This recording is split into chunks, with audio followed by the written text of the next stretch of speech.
Hello and welcome to Biblical Breadcrumbs. In this episode, we'll be in Matthew 27, verses 45 through 56, as we consider this idea of the crucifixion that's happening right now.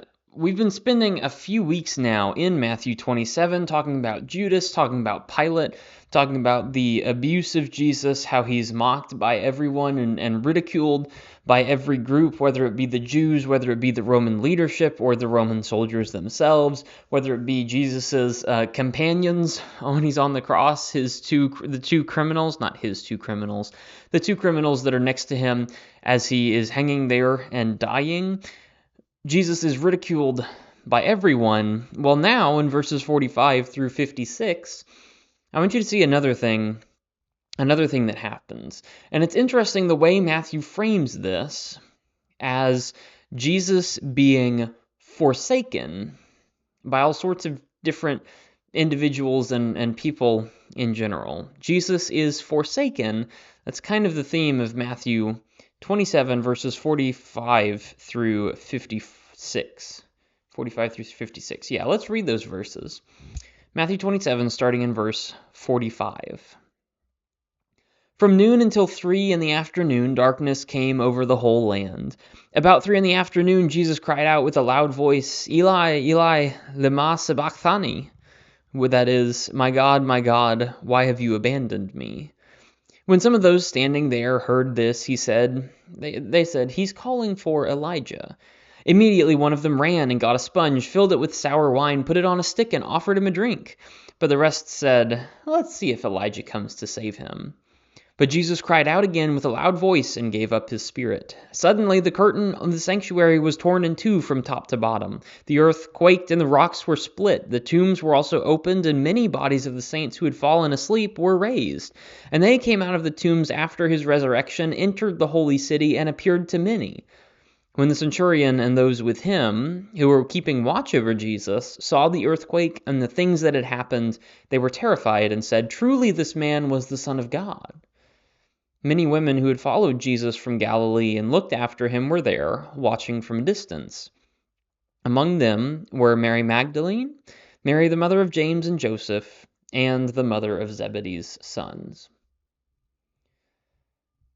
In this passage, you see the main idea that Jesus has been forsaken by everything and everyone. Although as we explore that theme, that statement is not quite true. He's been forsaken by most, but not everyone. From noon until 3, or some versions of the Bible will say from the 6th hour to the 9th hour. I believe that's the other translation based on how the Jews numbered their days. 6th hour to the 9th hour is our noon to 3 p.m. or 1500. Darkness comes over the whole land. Jesus is forsaken by the sun. No light is shed on him, and that is maybe a picture of God mourning. That may be a picture of dark times coming for the world, a picture of the light leaving the world as the Son of Man is killed, as God's Son is murdered and cast off. There are multiple different things that could mean. But either way, Jesus has been forsaken by the sun, if you want to think about that. Light is no longer here. In verse 46, Jesus calls out to God, and I probably butchered the Hebrew pronunciation because I don't know Hebrew, but he cries out to God, why have you abandoned me or forsaken me? Jesus' view of God, his understanding of God, is that God has forsaken him and cast him off. And as far as I can tell, that's true. God is not delivering him through it. God is not there with him. God is not assuring him that it's going to be okay. He has delivered Jesus over to be murdered. In a very real sense, that is a forsaking of Jesus. That Jesus has to suffer through this without God's presence directly there. I don't think it's a full forsaking. I don't think God is completely gone from Jesus. no more than God is completely gone from any of us, which he isn't. God is with us, even if he's not physically present. I do believe God is still with Jesus in a sense. But when you're hanging there and dying and God is nowhere to be seen and he's not answering your prayers, and you prayed that God would not make you go through this, but he's making you go through it anyway, it certainly feels like you're being forsaken. God is very hands-off in this whole process, and he lets it play out just as it will, just as any normal human would go through. Because at the end of the day, Jesus is just a man.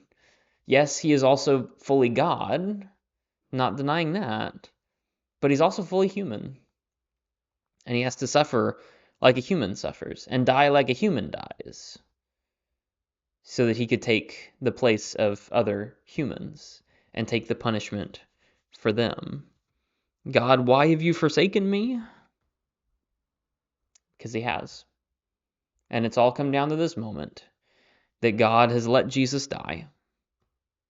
And it is on all of the people who pushed to kill Jesus.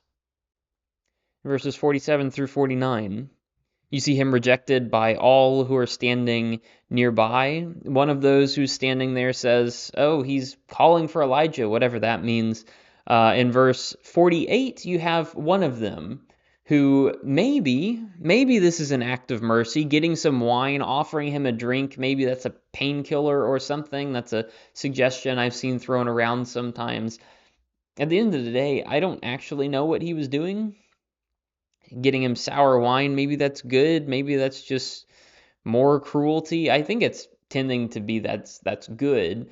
There's one person who cared a little bit, and all the rest of them are just standing there saying, let's just leave him. See if Elijah actually comes for him. See if his words are actually going to come true. Just leave him there. Rejected by all around. Maybe not the one, but everyone else is gone. And nobody cares for him. Jesus dies in verse 50. He gives up his spirit. He cries out, and it's gone. Death has come to the one who created life. That doesn't make any sense. And yet here we are, because foolish humanity has pushed God to this point, where this is the only answer left, is that God has to be the sacrifice so that humanity can have the life that God wants them to in the first place. Jesus dies. And notice this as well. Drop down to verses 55 and 56.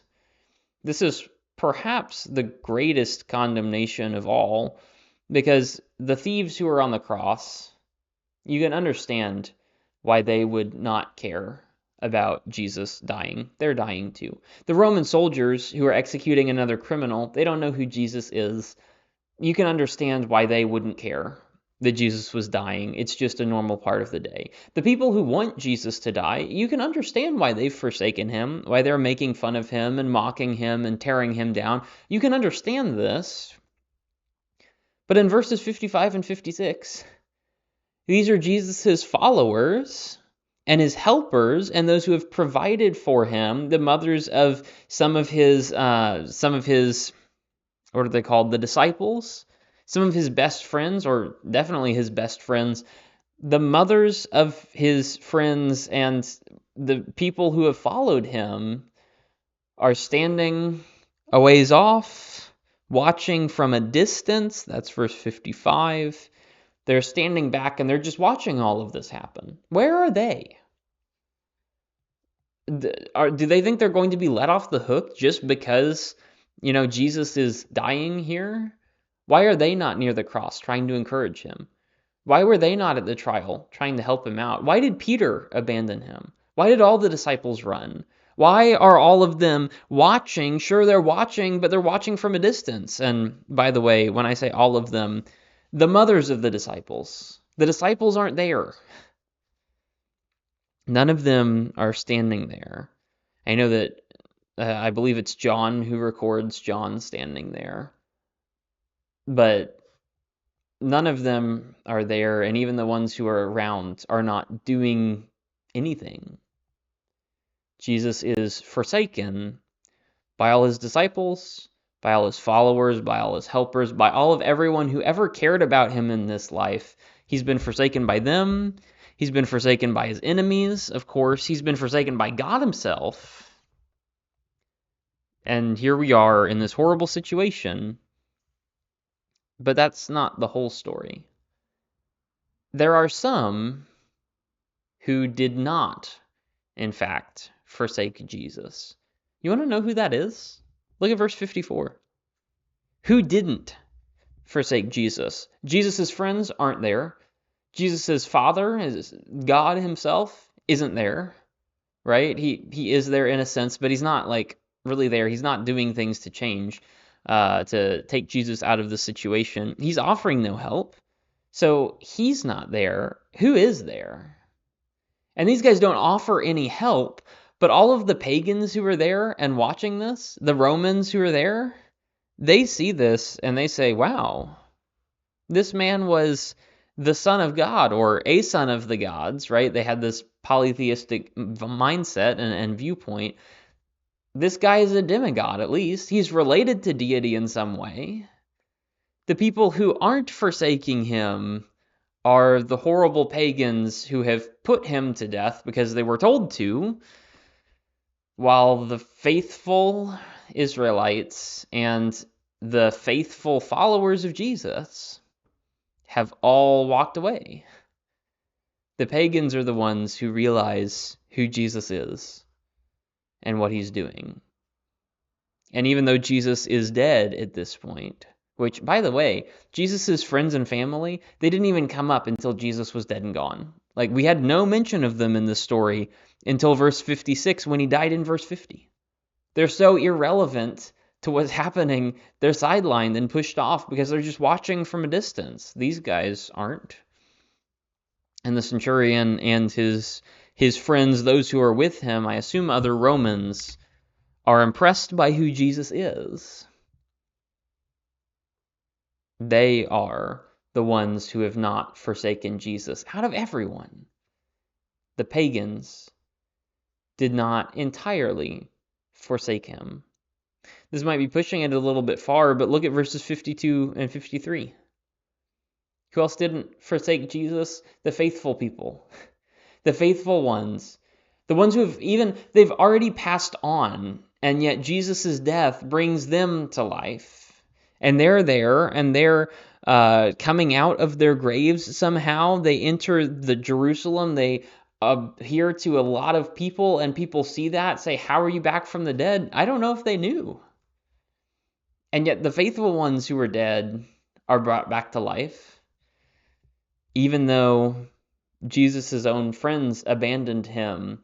The faithful dead come back. And it's almost like they don't abandon him. You know who else doesn't abandon him? God. Right? After Jesus says, God, why have you abandoned me, in verse 46, down in verse 51, you see that's not actually the case. Because God's curtain is torn in two, is split in the middle, and God and man are rejoined.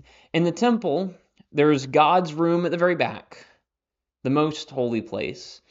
There is the Levites' room in the middle, or the priest's room, I should say, in the middle, where priests who are specifically dedicated to God, they're allowed to go there and not to see God, not to go into God's room, but they're able to be closer to God than the rest of the Jews who are left outside. God's normal people are left in the courtyard of the tabernacle. The holy place, only the priests can go in there, and the most holy place, only God goes in there. And he allows the high priest in one time a year, on one specific day of the year. Suddenly, the curtain that divides the most holy and just the holy place, that's gone. And suddenly God and man are rejoined. Did God abandon Jesus? Kind of, in a sense, right? In verse 46, in a sense, he's letting Jesus hang there by himself. But when Jesus dies, the separation between God and man, the abandonment, the forsaking between God and man, where God and man now have this bridge in between them, or have a chasm in between them, it's gone. There's a bridge built over it. They're no longer at odds with each other, and God and man are reunited. Even if God abandoned Jesus, and to whatever extent God did abandon Jesus in verse 46, when Jesus dies, they're back together in verse 51. God never fully abandoned Jesus. He didn't truly just throw him to the wolves.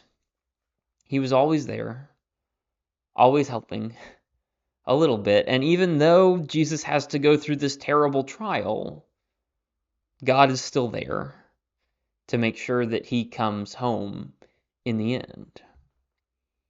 And the only way he makes it home, the only way he joins himself to God, is through death. When Jesus cried out with a loud voice, he gave up his spirit. Where did he give his spirit to? He gave his spirit to God. And he's back with God. God and man are no longer separate. Death is no longer binding. People are freed to come back to life. Why? Because of the sacrifice that Jesus just made. Even though he's rejected by everyone who's here and now on the earth, who should be faithful, all of his friends, all of the people who should have listened to him, those with a religious background and those with the familial background and those who have watched his ministry all through the years, even though they all reject him, God is not. God is still faithful in the end. The God is reunited with man. The faithful ones, the ones who were faithful in the past, who were looking forward to the day that Jesus would die for them, they get to come back because they didn't forsake God. And even the pagans who are watching this are able to see, wow, this guy, there was something special about him. Even though Jesus is forsaken while he's on the earth, the joining with God happens in heaven, and no one can break that. People can break friendships here. People can break relationships, familial or work or just friend or whatever, church relationships, whatever relationships you have, people can destroy them while they're here. But the relationship we have with God is not here. It's kept secure with God in heaven, and no one can break that. So if you're living like Jesus, even maybe you're forced to die like him, maybe not in America, not right now, but some places, and certainly one day, we may be forced to die like him. Even in that circumstance, we can live again.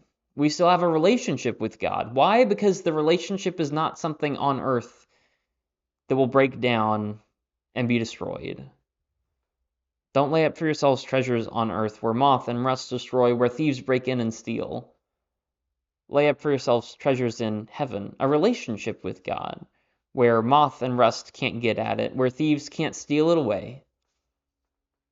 If you die like him, if you live like him, even if you're called to die like him, you will live again like him. And even though Jesus is rejected on earth while he's here, he's accepted into heaven, and his work gets the message out to people, even people who by rights shouldn't believe and definitely shouldn't care.